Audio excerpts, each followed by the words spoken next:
me at Staples. It's a tiny little Little drone. baby drone. Yeah. Nice. I'm gonna fly it during the show, so there's just be this constant like whizzing around. That definitely won't get you in any trouble. It drives the dog crazy. He barks his head off like chasing it around. I imagine so. All right. Of course, it doesn't help that I chase him with it. But that's. Do we have few enough patrons that I could read them off at the beginning? Yeah, I'll just do it at the beginning. At the top of the show. I want my name read off. Oh, Yeah. it's there. It's there, both of you I losers. signed up at the $2 level, man. I want what's Yeah, I coming. also saw you drop back down to $1, you cheap. You know That's what? because you were like all mad and stuff. You cheap Yelling at me so-and-so. on text, man. You cyberbully. That's what I do. All right, let's do a show. Anyone who's listening live, hi. How are you? Happy Tuesday. Okay, here we go. Welcome to Wood Talk, for woodworkers by woodworkers. Now here are three guys who put the fine in fine woodworking. Mark, Matt, and Shannon. All right, welcome to Wood Talk number 323 for September 6th, 2016. On today's show, we're talking about practicing dovetails, differences between gravity and syphon HVLP guns, keeping our shops organized, and something Matt forgot to put in there. Did you get a question this time, Matt? I did. It's about where to find resources for period furniture. Nicely done. Good cover-up. But before we get to all that stuff, let's thank a few people. We've got several people who used PayPal to do their donation. Ian Hepburn, Bill Lavolsi, and David Watson. So thank you so much, guys. And if you want to help out that way, too, you can. Just go to woodtalkshow.com, look in that right-hand column, and you'll see some convenient links for recurring or one-time donations. Or, these days, the thing that's popular with the kids is called Patreon. And patreon.com/woodtalk is where you can go for a more automated system where you sort of get stuff in return and you help us achieve goals like having guests on the show, going live and doing a live show like we're doing right now. And our next goal, which we are creeping up on, guys, it's coming up fast. That is the return of the weekend show, More work. Woohoo. which no one asked for, but we're doing it anyway. Hey, you may not want it. Patreon, it's new. Yeah. It's loud. It's scary. It's not All the the show you people. wanted, but it's the show you deserve. All right, so yeah, it's all at patreon.com/woodtalk. So we appreciate everyone who's helped us out with that. And let me thank a few of those people because we did have a few more since last week. Sam Bladen, James Wright, Ted McMahon, Rush Johnson, Jim Rumsey, Matt Miller, Zach Spile, Jim Ketchum, Trevor Braun, Kyle Barton, Stephen Wilson, Tim Walsh, Todd Hoops, Chris Berklin, Nathan, single name, Nathan, just like Madonna, Stephen Caperton, Hernan Coronel, Kevin Brewer, Tony Rouleau, Paige Bonifaci, and David Nichols, my good buddy, and these two weirdos, I'm not sure what their names were doing there, Matthew Cremona and Shannon Rogers. I love the show so much. I just had to. Suckers. Somebody hacked my Patreon account. Someone guilted me into supporting more people last week. All I can say Seriously. is I'm pretty good. I'm pretty good at this job. If I can get you guys to both donate to your own cause. This is the string of texts this afternoon. Wow, I can't see those emails to answer questions. Well, I guess you have to sponsor the show. You know, it's like this the not so subtle hard sell on text, and suddenly both Matt and I are now sponsors. Yeah, now I got to reimburse these two goons every month. That's great. Here's your $1. Don't spend it all in one place. And a quick reminder, we are coming up quickly on Woodworking in America. So 9/15, September 15th at 5 p.m., Moorline Lager House. That's where we're going to meet up and shake hands and give hugs and maybe dance a little Irish jig. I don't know. That sounds fun to me. But definitely want to hang out with us. Come talk. Let's talk woodworking. Let's talk about let's talk about Shannon behind his back. That'll be fun. Bunch of stuff we can do. So come check us out, hang out with us, and also the folks at Modern Woodworkers Association, a good bunch of guys. It's bound to be a good time, and I'm really looking forward to it. All right, so let's move into what's on the bench. I don't really have much. I'm going to make this quick. I'm still trying to work out the final design on the grandfather clock, and that's really about it. I mean, I've actually been messing around with cameras and stuff, but I don't want to drag this show down talking about the back-end technology aspects of running a show. I want to talk about that. Nah, we'll save that for the weekend show, right? That'll be Can't wait to fodder talk for the about weekend show. Cameras, because I want to buy one. Yeah, so No, seriously, because I haven't been. I know you've had a couple of teasy type things about this grandfather clock, but I paid attention to none of it.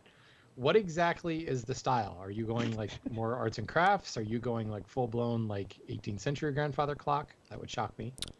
We are doing more of arts and crafts mission style, slanted sides.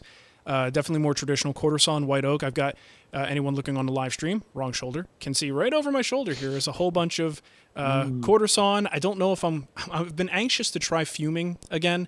Haven't done it in years, and I don't even know how hard it is to find the proper ammonia solution anymore to do fuming, but it is a cool process, so I may do that. If not, probably just do some sort of arts and crafts dye, to get it to that sort of fumed look that people really like. So a little more traditional, but trying to make a little bit of a modern spin on it. It's going to have through tendons through the vertical styles, which is going to look really cool, and more traditional, but not grandma traditional, if you know what I mean.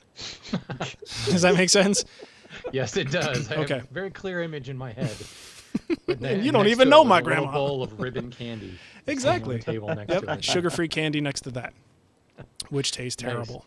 Nice. What about the dial? Are you just going with a plain dial or one of those like fancy hand-painted arts and craftsy type thingies? It's pretty plain, and I am working with Clockit on this, so they have some clock faces that they kind of recommend that just work well with the other things that I bought.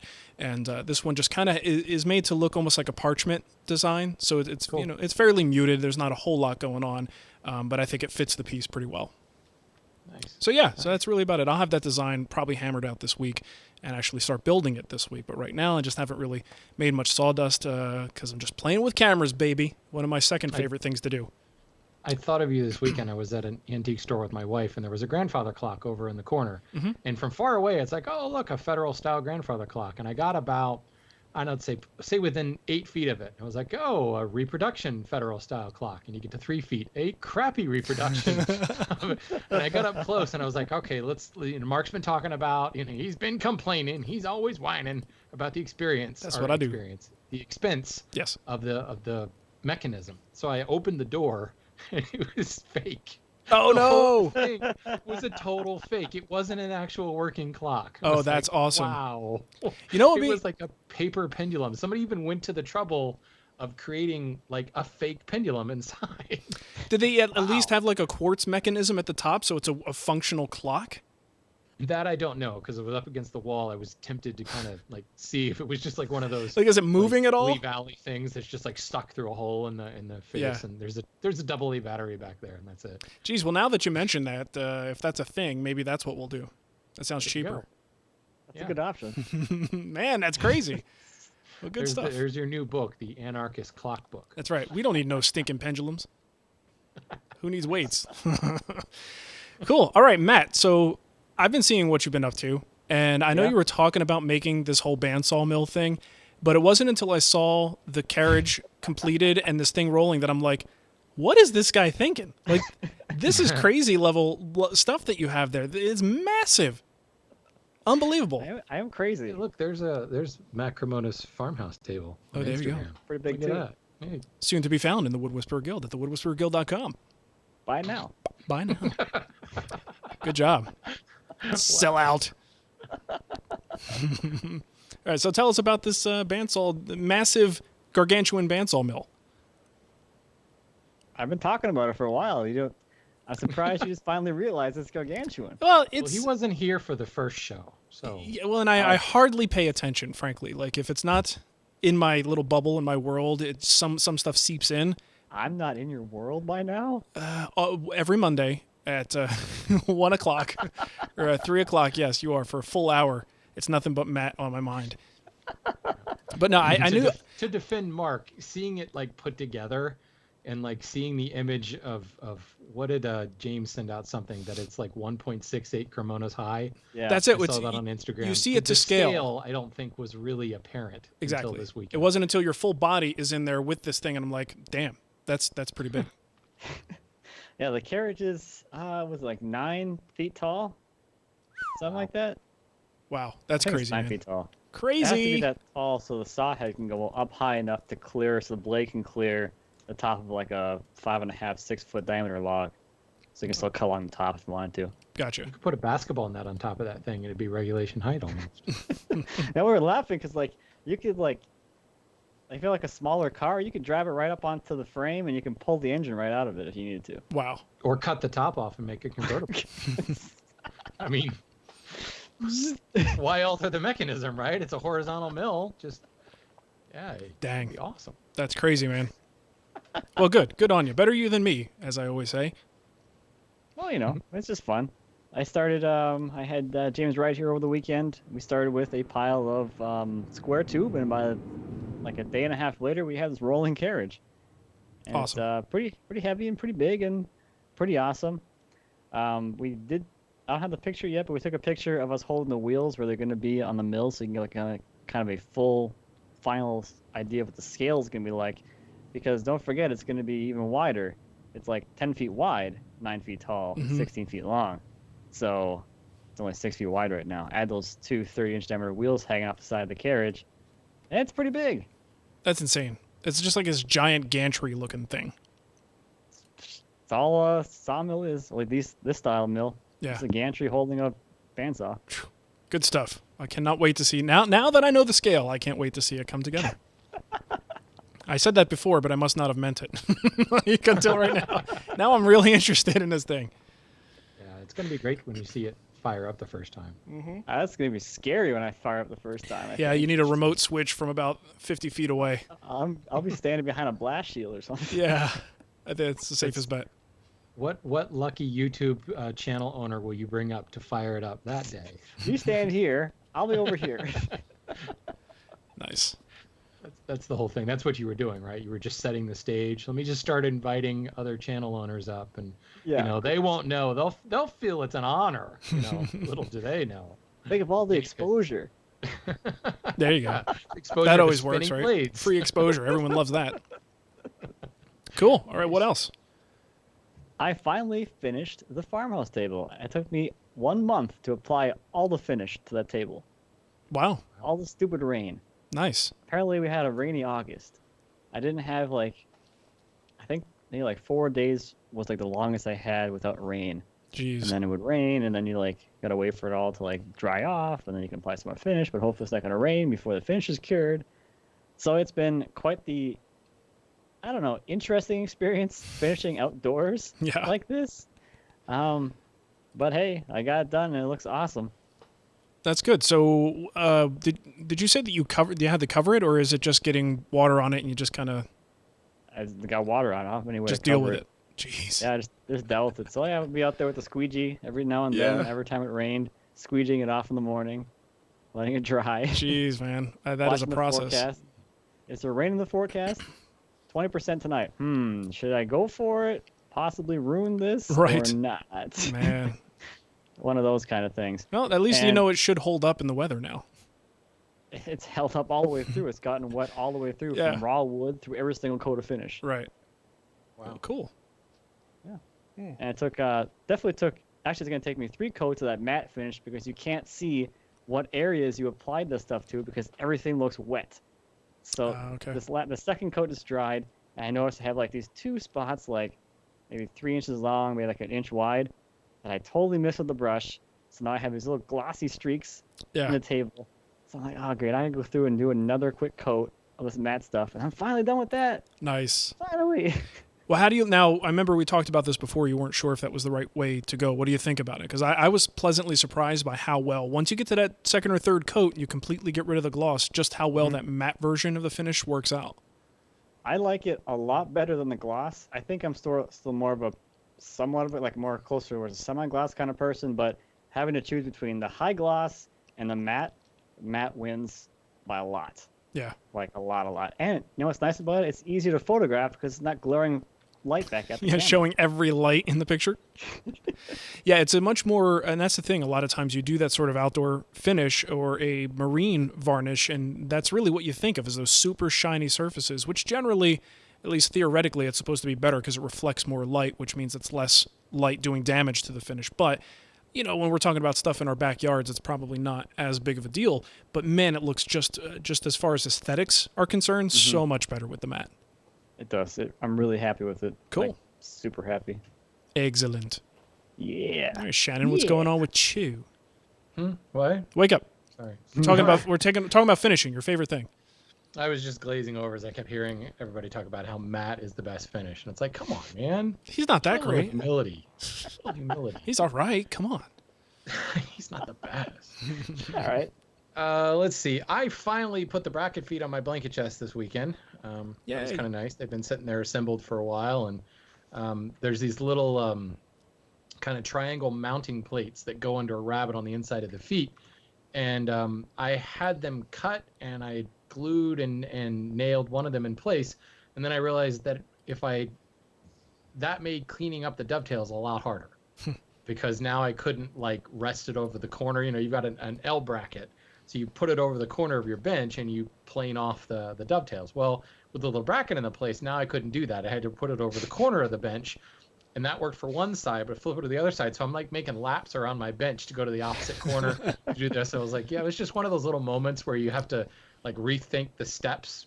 Yeah. So fortunately, I learned the hard way on the first one and did the planing in the right order on the other three.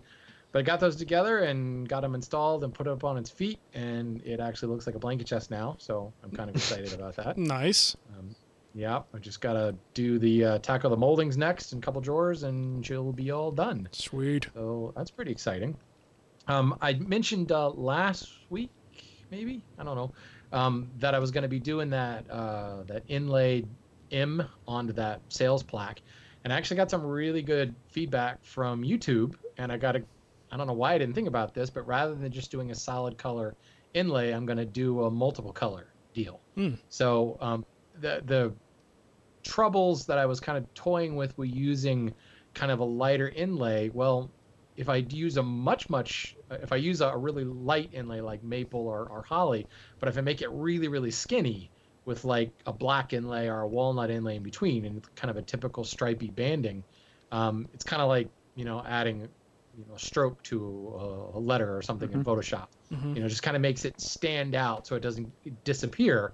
So I still get that dark inlay that I want, but it doesn't get lost into the sapele background. So I've been kind of wanting to play with like federal style bandings for a while, to the point where I have some veneer already acquired for that.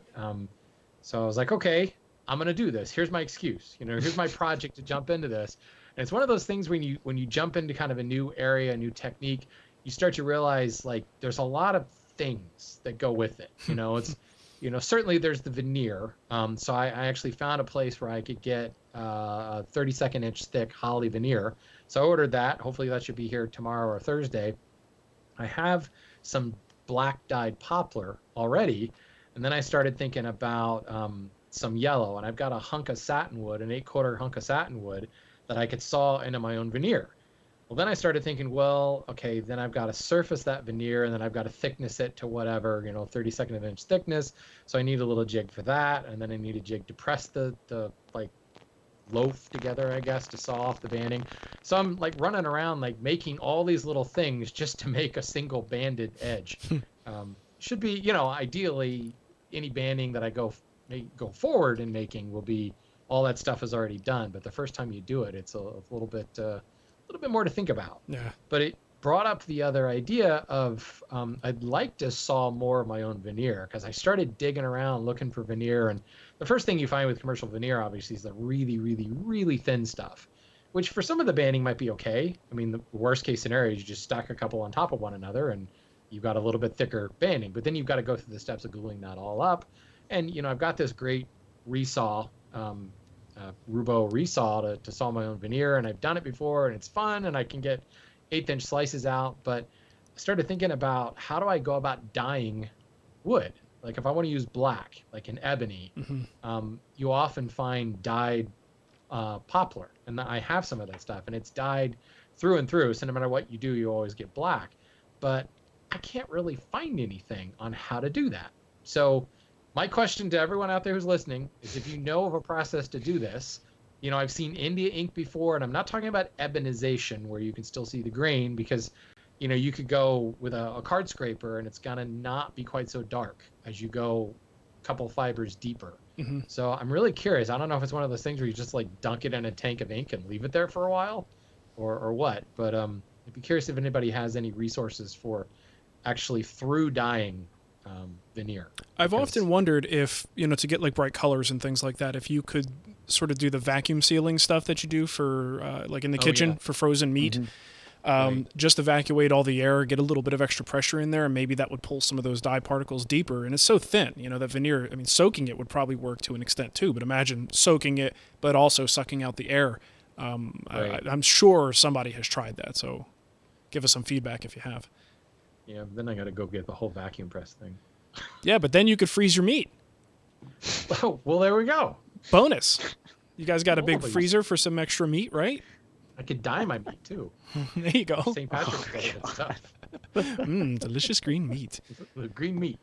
Cool. So yeah, I've got my press set up. My little, it's like a chute. Steve Latta does it in his Lee Nielsen video. It's like this little U-shaped chute with a caul that goes on top. I've got that laid up.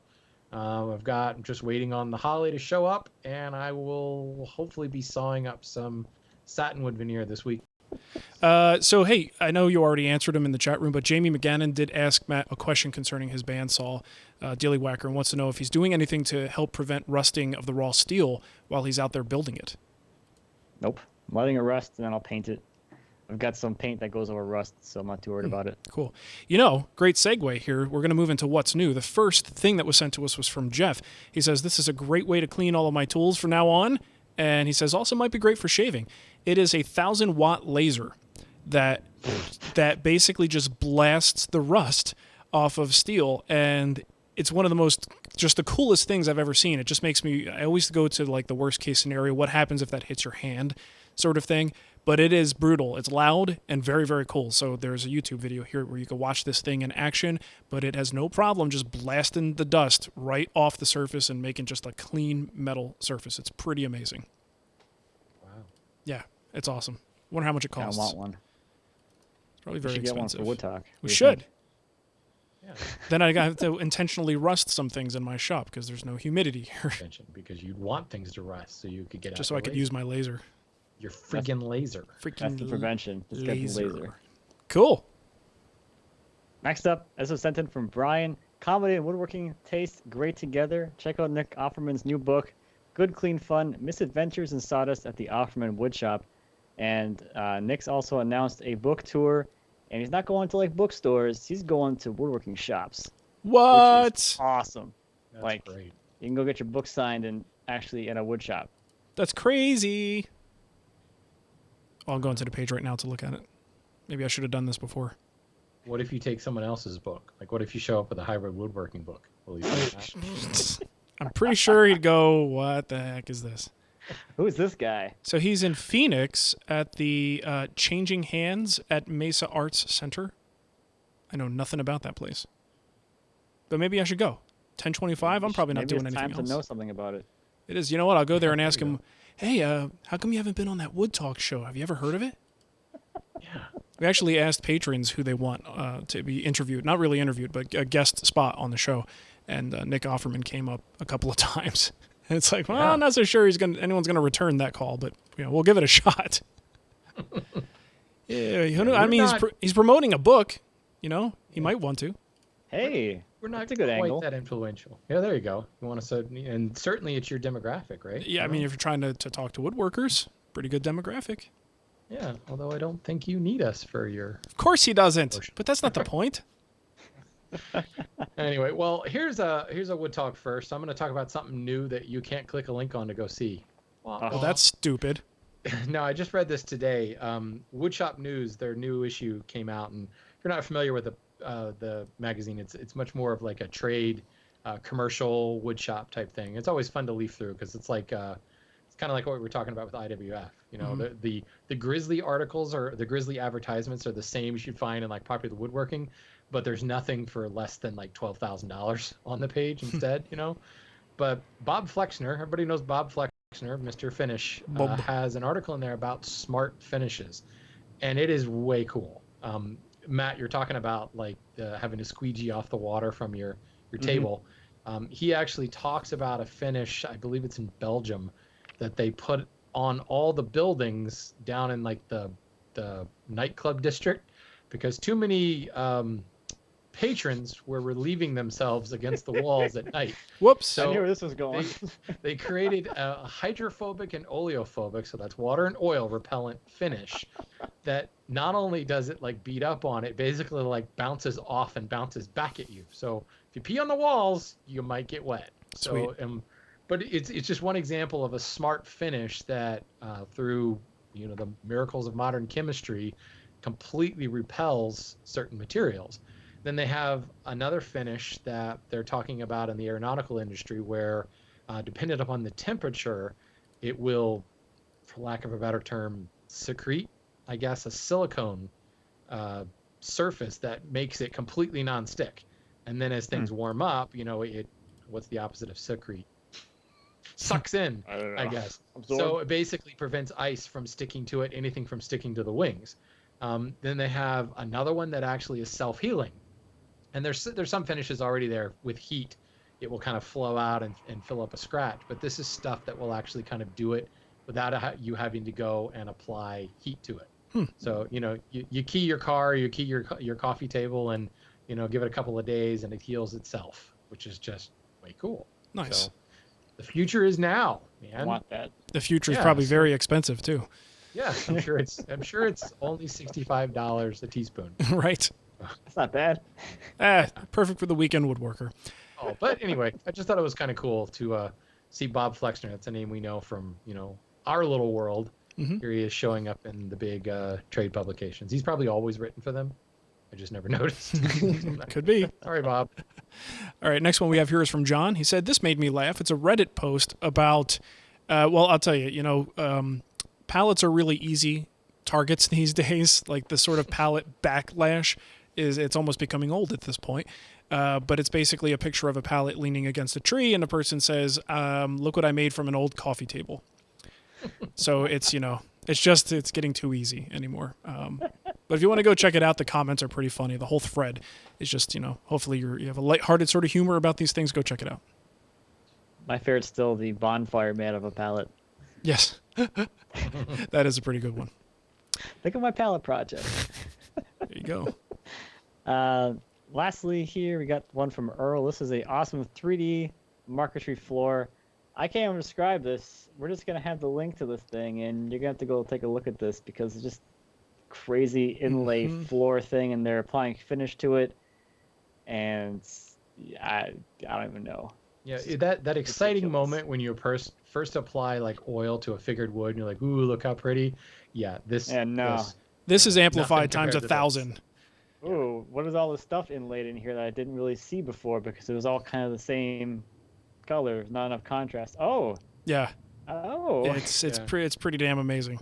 And it's kind of exacerbated from like the daylight cascading through the window, so it's giving everything this like blue hazy color to it. Right. And then he like wipes it down. You're like, what is happening? It's absolutely gorgeous. Cool. All right, let's move into kickbacks here. We got one that's actually a voicemail from our buddy Jim. Where the heck is the voicemail? Oh, this is where I have to, the live thing screws me up. So hold on a second. Let's go to Skype. Okay, let's go over here. So people who are watching get to see this. Okay, there's Jim. Hey guys, this is Jim Ashley. I wanted to just chime in real quick on the bandsaw injury that was noted last episode. I would say anecdotally, I don't have any data, but a large amount of those were meat room or butcher shop based. I used to work in a meat room several years ago, and usually when the bandsaw was turned on, it was because you had to batch out a large amount of cuts, and you could easily just be going right along and lose a little bit of concentration. We actually had a guy where that happened to. He had about 14 stitches in his hand. And usually the bandsaw only came off either when you were done or if you needed to swap out the blade for the, either from the meat-only blade to the bone blade or vice versa. The other thing, too, is the nature of meat itself. I mean, especially if you're talking about something like a shank cut, they tend to flip, and the motion of the blade going downward into the bandsaw tends to pull the meat down into the table and inward to the blade a little bit. So that's it. Love the show, guys. Take care. Well, there you go. Thanks for that, Jim. We were wondering, and that kind of makes sense, doesn't it? Yeah. Meat. Yummy. That's Butchers. all I got from that. Butcher fingers. Oh, what a good meat weekend, I'll tell you. Labor Day. made me some ribs, and it was a good weekend. Good smoky weekend. All right, next one we have here is from Rory. Yeah. Oh, Yes. Nicole, you're confusing me. You're sending me stuff while I'm recording. All right. Rory says, 2 weeks ago, you guys were talking about working with pressure-treated wood. One thing that I learned the hard way, if you're cutting wet pressure-treated lumber on your saw stop, ding, ding, ding, the wet lumber will activate the brake. It was an expensive education. The next time I'm working with wet pressure-treated lumber, I will turn on the bypass mode. It's probably a good idea. I think sucks. a lot of saw stop people probably already know this, but if you don't, it's something you should probably pay attention to. You're going to find out. The hard way, yes. This next one comes from Joe. He's kickback from our last episode. Joe's the guy that wrote in about the relative humidity thing. All the movement based on equilibrium moisture content. Mm-hmm. It does answer the question that it is both temperature and the absolute humidity that are the driving variables. So it's really not how much water is in the air, but more of just a measure of the absolute humidity as it relates to temperature. So there we go. Okay. Yeah. Kind of the conclusion that we came to, that it was not really just one thing making that, right. Which is what kind of ameliorates the movement. You know, when Joe was saying, well, shouldn't it move like a foot?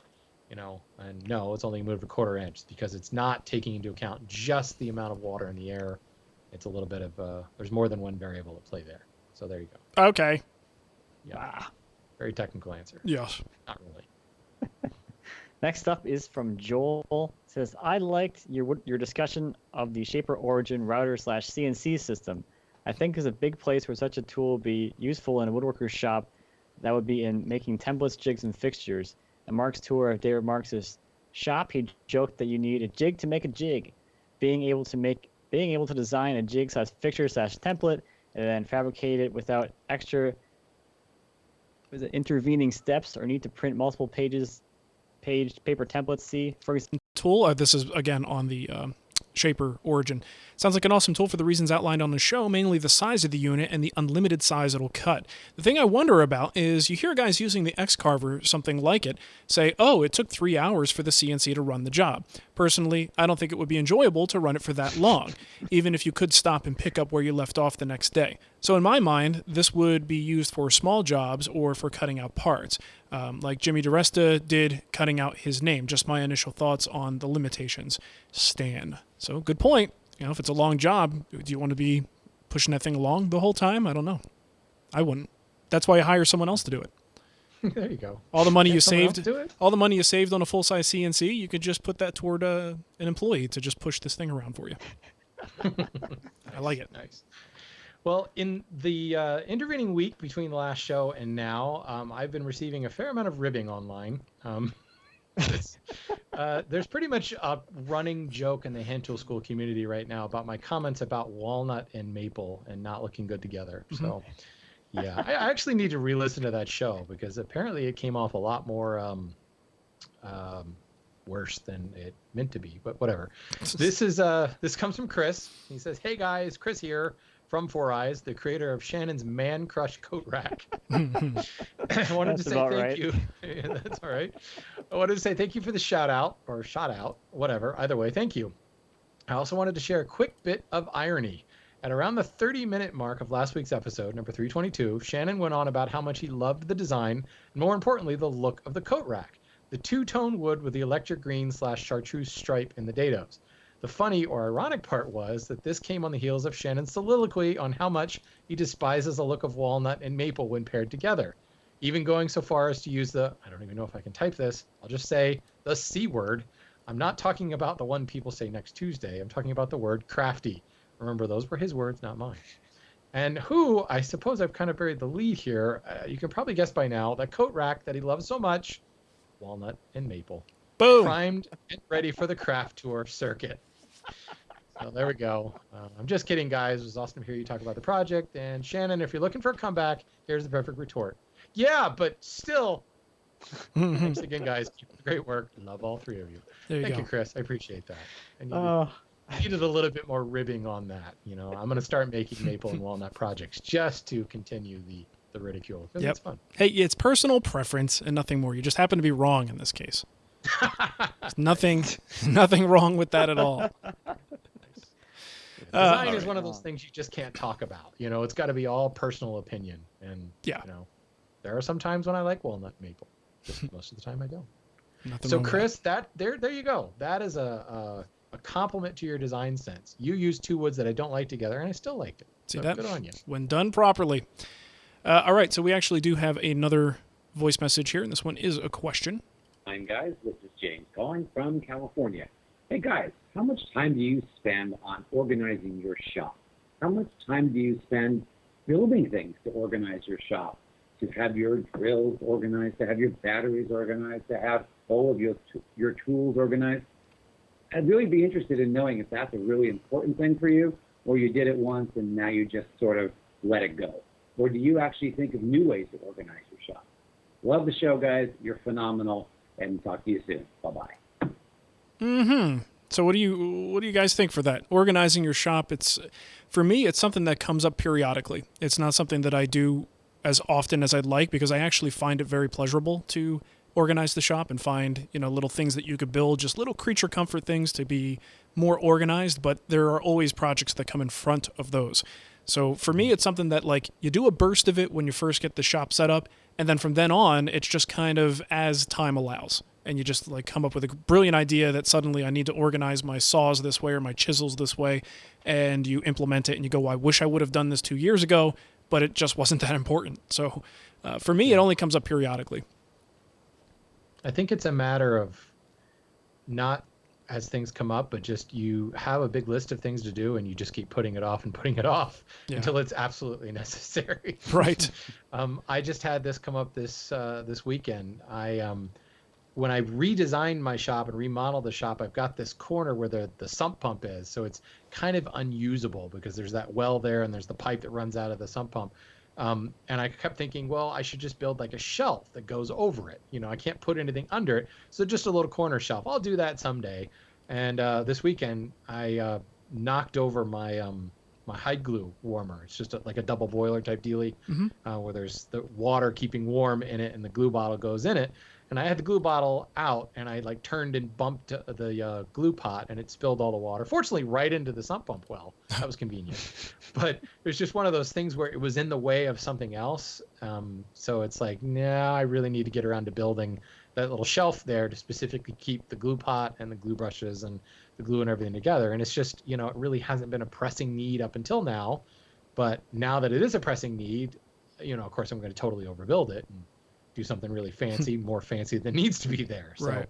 That's the part that, like Mark was talking about, the enjoyment of kind of adding the creature comforts to your shop. It's our clubhouse. So you want it to be as tricked out as possible. Sure.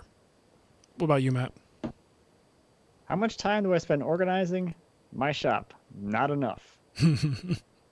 As evidenced by me tripping over things every 2 minutes. Yes, as evidence of the just crap everywhere all the time. Not enough. Yeah. There's plenty of places where I'm like, I could use this here or that there, or just more storage in general. And that's always been something that I've worked on as I've spent more time in the shop. And it's come a long way from where it was in the beginning. Like when I first moved into the shop, I did a lot of that kind of shop organization stuff. And then I was like, I want to build things. So then I did that for a while. And like every now and then I'll build something here and there to kind of help organize things a little better, keep things from being cluttered. Mm-hmm. But I still have a long way to go. And the problem is that, like, the more time I spend woodworking, the more stuff I accumulate, which means it's like a fleeting goal because I'm always trying to organize more and more stuff. So it's like I'm just chasing it forever. Yeah. Yeah, well, that's the whole constant evolution of the shop. I don't think you're ever... there might be a point where you're done. But I don't know, at least at this point in our growth curves, I would say, we're still accumulating things. We're still refining what we like to use and finding new favorites, and things go out of usage in the shop and new things come in. So yeah, I kind of have the same issue where if I were to go crazy with this and make perfectly fitting things, like let's even just say for my drills or something like that. Well, if I get a new drill, it may not fit in that thing that was perfectly contoured for it. I could suddenly be sponsored by Triton and have to replace every damn thing in my shop. And that would suck, right? Paint everything in a new color, yeah. Speaking of all your drill charges all hanging up, I have all my old drill charges on on a board between my garage doors. They fit perfectly there. Well, I'm getting rid of all my drills now, so I have to like put up all these Triton chargers. There you go. Yeah, it's a tough life, Matt. I know. Got to do what you You're got to do. probably not getting a lot of sympathy on that one. Probably not. I don't think so. Oh, man. Cool. All right, let's get into our email here. See, the first one I have from Chris Levno. He says, what's the difference between gravity feed and suction feed on paint sprayers? I'm looking at the Fuji 2, and it comes both ways for the same price. I have an opinion on these. I have a personal preference, and I think that may be what it comes down to. There are some functional differences. So if you're not familiar with HVLP, what he's talking about are two different formats on the guns. One where your cup of fluid is below your hand and it uses a siphon action to suck the fluid up into the gun. The other has the fluid on top of the gun, and it's allowing gravity to push that fluid down. So a couple practical differences between them. Number one, the gravity-fed one holds less liquid. So if you have the siphon version, you can put more finish in there, which means you're not going to have to change it quite as often. It's probably a minor difference, but it's something to be aware of if you're doing a lot of spraying or a long spraying session. And of course, the big difference I find is the way it feels and also the way you can sort of get it into certain areas. If you have a big cup on top of your hand, think about getting inside of a cabinet, right? So you have to have a lot of vertical clearance. Likewise, if it's a siphon fed, it's on the bottom. Now you need to have clearance underneath your hand. So it's a catch-22. It just depends on which one you get used to and what types of projects you finish. One can be more useful than the other. But ultimately, for me, I think I'd be happy with both, but I seem to gravitate toward the siphon fed. I'm just more comfortable with it. It feels better balanced in my hand, and I like the idea of being able to hold more finish. You may have a different situation based on what you're finishing. And if you often find that you're working in spaces where having something under your hand would just get in the way, then you may want to look at the gravity-fed one because now it's on top of your hand. But other than that, in terms of spray and the quality of the finish and what you're going to buy to accessorize it, tips and needles and things like that, none of that changes. It's really only referencing what happens with the fluid and if it's above your hand or below your hand. So that's really about it. Sometimes I feel like I need like a sound bite that says I'm finished. Just to let you guys know that I'm done talking, in case it's not clear. I never know with you. Really? Am I like that? Am I just chatty? Sometimes that's when the tangents start. That's when the real conversation begins. Well, what I'm going to do from now on, since you guys can see me, I'm going to finish talking, and then I'm going to go like this. So it's painfully obvious that there's a drink in my face. I'm probably not going to talk again. Okay, Shannon, you can go. Did we lose Shannon or something? What's going on? I don't know. No, I just decided to hit the mute button and turn it back off again. That's very I'm very just useful. Trying not to oppress Matt. That's all it is. Trying to give him his airtime. You know. Yes. Hashtag stop oppressing Matt. Right.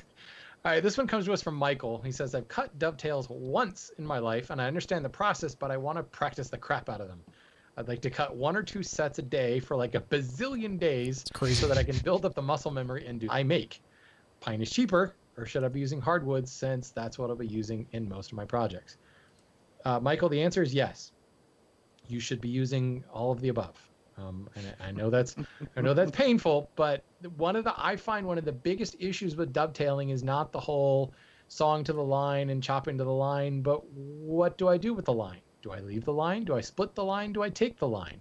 And the answer to that is dependent upon the wood that you're using. So I use pine a lot for cutting like drawer sides and things like that. And that's one of those things where I most definitely want to leave that line because pine's so soft and it compresses. But then I'll be using cherry and I really want to split that line. And then I use white oak and I want to leave that line.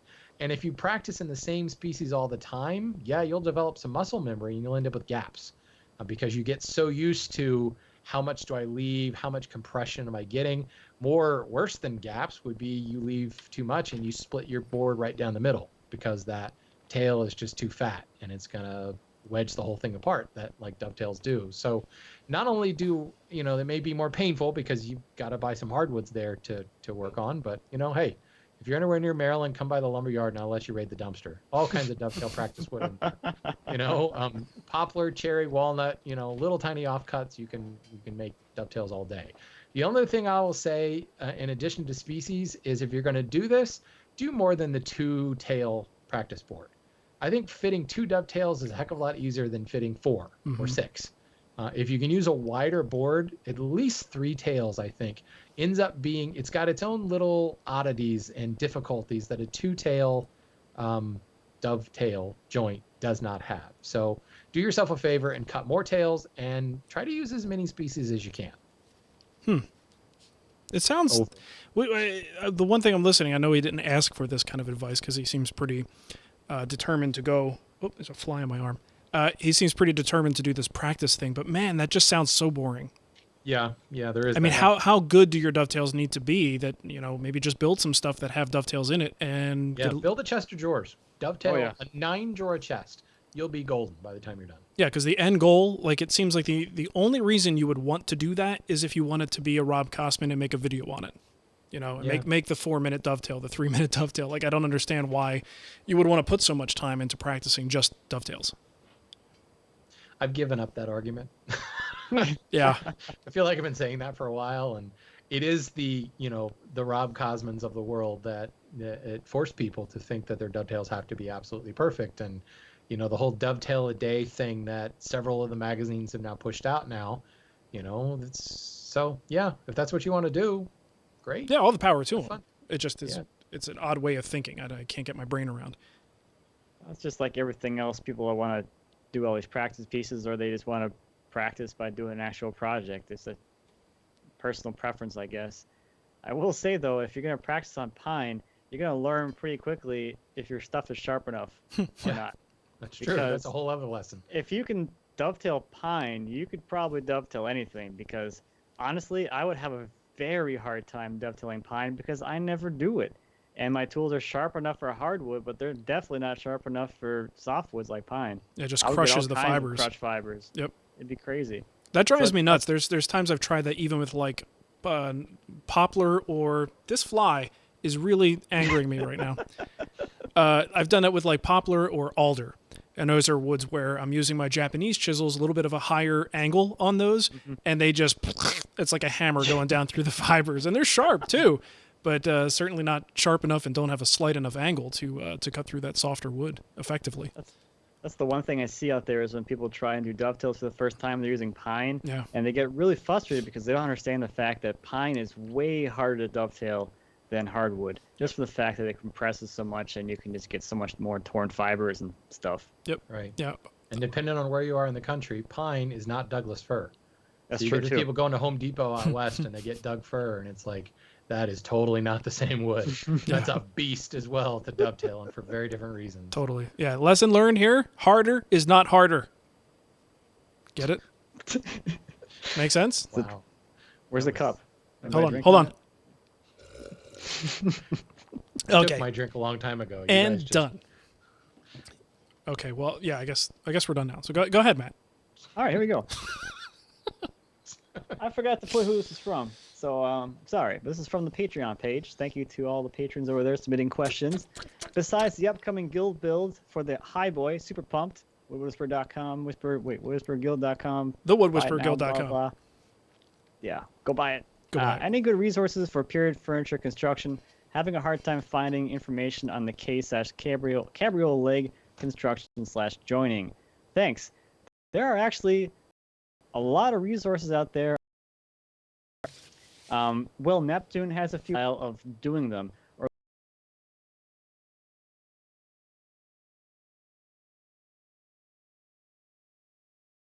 It'll be a real good one. People are really excited about that one.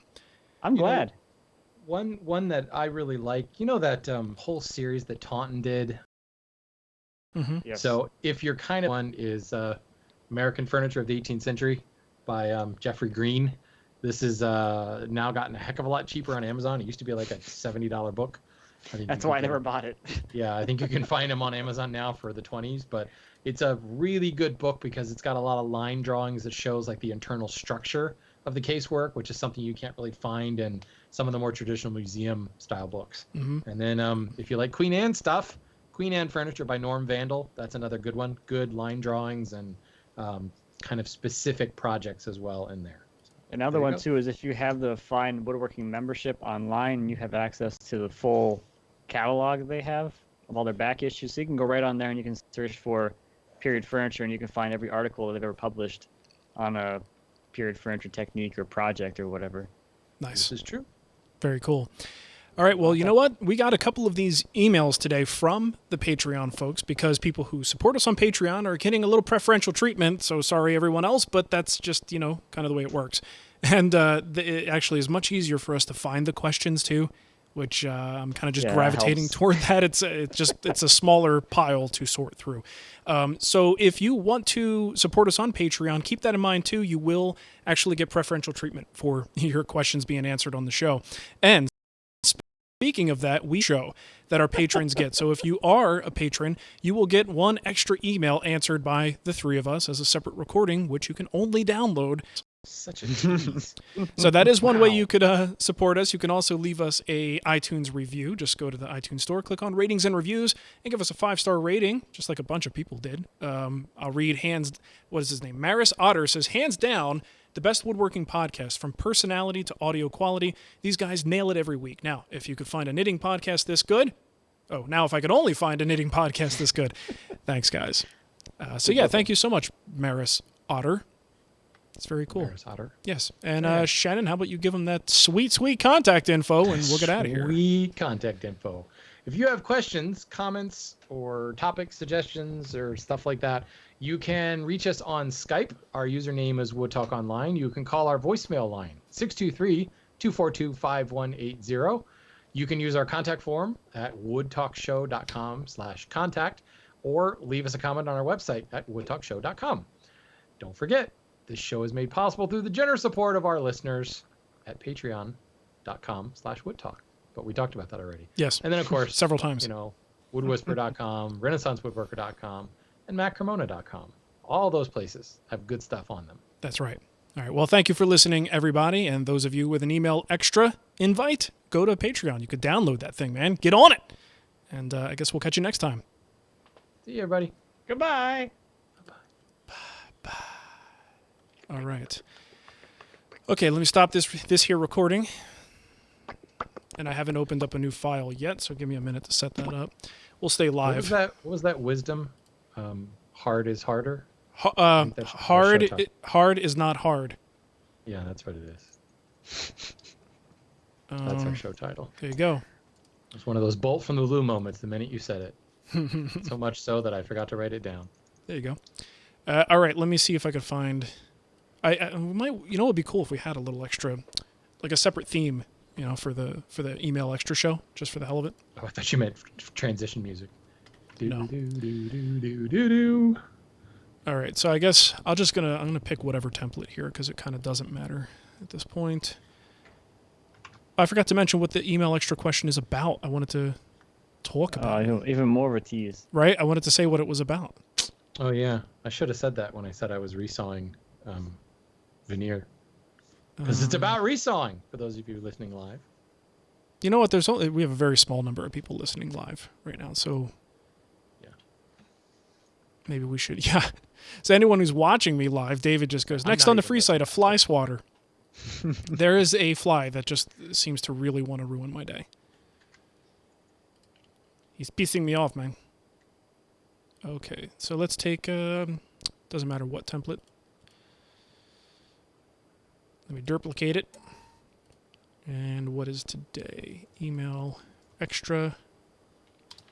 I do wish there was a way that we could distribute these in a feed or something, rather than just committing it to Patreon only. You feel me? That'd be cool. You know what I'm saying?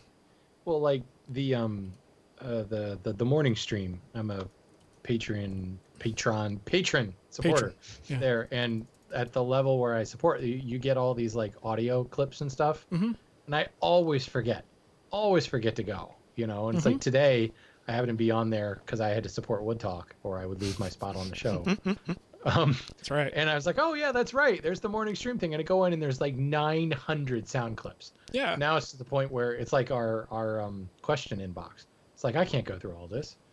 It's lost all its value. Well, and that's the questionable thing about the Patreon model is distributing this content. Unless you came up with a way to import users and manage them in a sort of like our own website, almost like a guild or a hand tool school type setup, and we were willing to take the time to import and control access, that would be a great way to do it, because then you have this secondary place where people can go and they're more likely to go to that place. Or you could set up some kind of a feed with notifications, and it would just become a whole lot, you'd have more control. But just publishing this content straight onto Patreon is, I don't know, it's very unsatisfying to do it that way, but it's our only choice. Okay, so this resaw question has quite a few parts. Let's like I said, I wanted to organize it. Let me just see. We'll just take the 2 questions. We'll wing it. Screw it. We're going to wing it, guys. Just read the questions. David says, man, this is really behind the scenes stuff. You want to see behind the scenes stuff? Take a look at this. Just kidding. I'm leaving my shirt on. I just get excited. Yeah, you get to watch Shannon type up show notes. It's exciting. Hey, no, you're not supposed to be working right now, sir. But I'm hungry. I always have to get the show notes done before I can eat, or they just won't get done. And Mark will be like, "What up? What's going on, man? It's done. Come on, Why man. aren't you done yet?" All right, here we go. Let's say it'll be a regular intro. I don't know if I'm going to leave that or not, but it's there. That shit. Forgot to hold on. There it is. That's the intro. Welcome to a new show where Mark curses. Can I curse on the live show? It'd be great if we could just, you know what? We should always curse on the email extra and the live recordings. I think that'd be great. And if we do a weekend show, it's cursing. Cursing all the way, baby. Hide your children. All right, here we go. Welcome to Wood Talk, for woodworkers by woodworkers. Now here are 3 guys who take big pieces of wood and make them smaller. Mark, Matt, and Shannon. All right. Well, this is something a little bit different. We're doing an email extra show for our supporters. And I'm not going to mention, I'm not going to say anything about the P, the capital P. P, you know what I'm talking about, the service we use. Because, what if we want to use this file in the future? I don't want to be tied to that. And we want, I'm just thinking about the future here, guys. So you guys know who you are. You know why you're here. And we'd like to thank you. And this is one of the ways we're doing that. We're just going to take an extra question, in this case 2, and just address it and give you an extra little bit of content to enjoy. What do you think about that? I think it's I'm cool. excited. I think it's great. Yeah, I I'm know. happy to be here. I know you guys like it. Yay! I don't know about More them. time with Mark. Yeah, exactly. Who doesn't want that? Come on. All right, so here's our email extra. We have 2 questions. They're so similar. I saw you raise your hand, Shannon. From Brady and Dan, and we'll just, there's a lot of questions within the question here. So it's all about resawing today. So let's start with Brady's question. We'll just kind of take them as I read. So he says, hey guys, long-time listener, first time, thanks for the entertaining and educational podcast. I was hoping you could discuss some general tips for resawing veneer. Do you guys use stock, aftermarket, or homemade fences for resawing? What are your opinions? Let's do one at a time. Do you guys use stock, aftermarket, or homemade fences for resawing? I've used just about everything in the past, just trying different things, seeing what works. If we're talking about resawing large boards into smaller boards, a lot of times I just go freehand and follow the line. If my fence is set up and if there's a drift issue and it follows the drift, great, then I could use my fence. But if not, sometimes just drawing that line down the middle of the board I find to be one of the easiest ways to do it. When it comes to veneer, though, always using my fence. I find that to be the most sort of reliable way. As long as the fence is lined up with the blade and I don't drift off, it will give me good results just about every time. So, Shannon, let's skip you for now. Edge is squared. Point is kind of like for the method I mentioned, just going freehand, it feels like training wheels for freehand. Yeah, that's true. Right? It just gives you a little bit of extra support. You can't really go any further left because it still is using your fence as a point. It just attaches to the fence. So you're sort of drift. Yeah. So you're still limited in what you can do. You can only go so far. But ultimately, you're just residing on one point and it's allowing you to pivot back and forth. Now, the reason I wanted to skip Shannon is because the next part of his question is how does one go about resawing veneer with hand tools? Well, if before we get there, I can say that if your bandsaw is a little cheap, like mine was, and no matter what I did, I could not eliminate drift, or I would eliminate drift and it seemed like it would drift back to drift. That single point thing, I had a Craig aftermarket fence, and it came with that little single point dealy whacker, and that thing was great. That made it so much easier because it did allow me to kind of keep pressure against that single point, so it was kind of like literally a fingerboard, holding it against there and keeping that thickness consistent, and then steering with my my pushing hand in the back. That made things really nice, because I never could get that setting to work. Yeah. The drift always was screwy, and then I would change the fence to match the drift, and I don't know. It was just a cheap bandsaw, so Yeah. I got good results with a single point fence. Now, resawing with hand tools, yeah, you can absolutely do that. Just depends on how much time you want to spend doing it, or how much time you do it and what you want to do. If you're making veneer, well, kind of like Mark was saying earlier, there's like taking a thick board and making it into two thinner boards. And then there's actually sawing out veneer. You know, if you're just making like taking 8/4 board and cutting it into two 1-inch boards, you can just draw a line down the middle and saw to it. Depending on how wide it is, you're gonna maybe need a specialized saw, but you can just use a regular old rip saw. You're gonna want one with as coarse a pitch as possible, otherwise you'll just be at that forever, and your arm will fall off. But the caveat to that is the really, really coarse teeth, like the Roubo style frame saw that I have, it's 3 points per inch. That is nearly impossible to start, especially when you're dealing with a really, really big blade. It's hard to kind of take the weight off of it and get it started. So you need to start the cut with something else. That's where kind of the whole kerfing plane that's become totally in vogue now is come into play. I personally don't have a kerfing plane. I just use a regular old handsaw to start my cut. If I were doing a lot more veneer, and I'd say I've never tried to go below about an 1/8 inch thickness, just because why would I want to do that? I like a thicker veneer.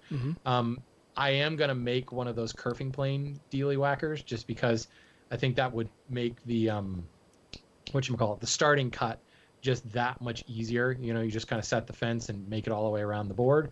But you don't really have to have that starting cut to guide the saw. If the saw is tuned and set properly, it will stay on its line. So I think there is a bit of a misconception that you have to have a kerfing plane. You have to have that starter cut just to get the saw to track. Certainly it's easier, but it's not necessary. Okay. All right. So Dan had a question that's kind of a bit of a follow-up, similar topic though.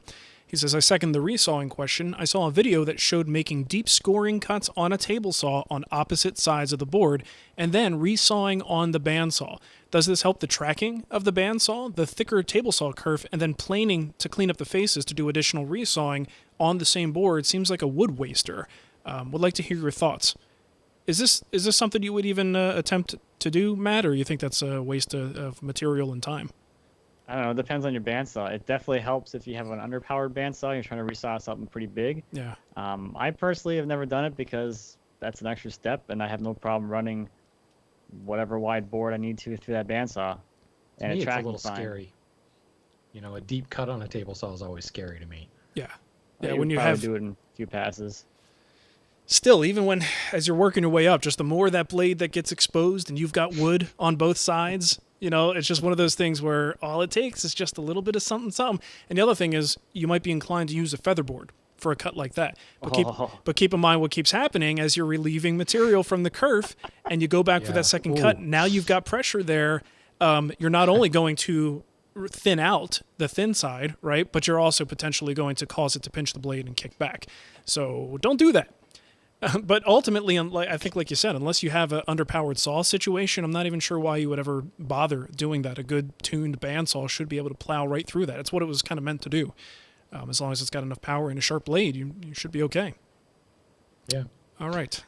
The one thing that Brady did say, because I just reread his question and kind of glossed over this, he says, is a bow saw a realistic option for the occasional hand tool hybrid woodworker, or is it a more specialized skill? Think that you need to go out and build a specialized saw. A regular rip saw will work for you. Unless you're going to start resawing 22, 25, 26 inch wide boards, you don't need a specialized saw. If you're talking about veneer for like a drawer front, maybe 6 inches wide at most, you're off the shelf, rip, cut handsaw will do just fine for that. So don't go out and get a bunch of specialized stuff. There you go. Wonderful advice. Well, hopefully that answers your questions, Dan and Brady. We appreciate it. And next week we will have another one of these from someone on the Patreon page, and we'll pick a good question and answer it here for you guys. So hopefully you enjoyed that. We certainly enjoyed doing it, and we will catch you next time. Hooray! See you, bye, lovely people. Just like Matt in the background. Woo! All right. Okay. And that is saved. So that worked out well. Oh, my ass hurts. Oh. The shop situation here for recording is not ideal. I really like the office better. But in the shop, my TV is up high so that I could see it from various places in the shop. So I have to sit on a stupid shop stool, and it hurts my tush. Oh, is that the drone? Is that your little quadcopter? That's a little terrifying to fly in such close quarters. Do it. Let's see it. I want to see it. Right in your face.